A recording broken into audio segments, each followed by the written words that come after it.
Now, last month, I told a story about this man, a personal hero of mine, Dr. John Snow, a physician who lived in London 200 years ago.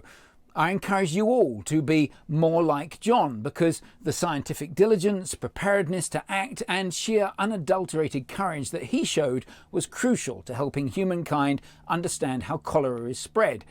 John Snow's actions directly saved hundreds of lives in 18th century London. The knowledge that he uncovered, for which he was ridiculed and he died before receiving any acknowledgement, has saved millions more in the decades since.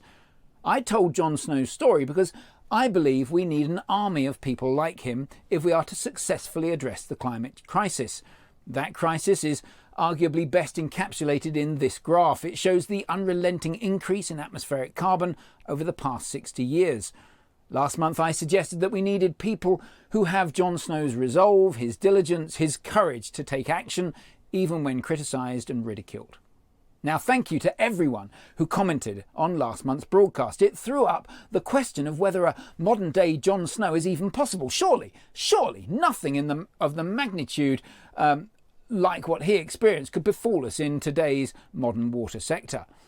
Well, let me introduce you to Dr. Mona Hanna-Attisha, a paediatrician, professor and public health advocate in the United States.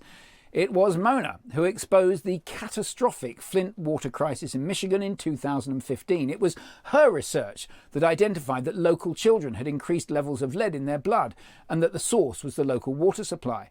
Now, like Snow, Mona was initially ridiculed by the authorities, who accused her of being an unfortunate researcher who was splicing and dicing her numbers and causing hysteria.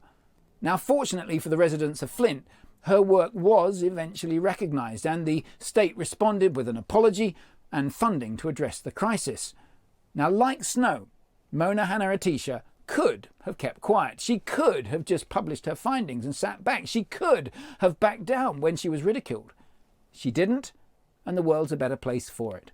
So, if you don't want to be like John, then be like Mona instead.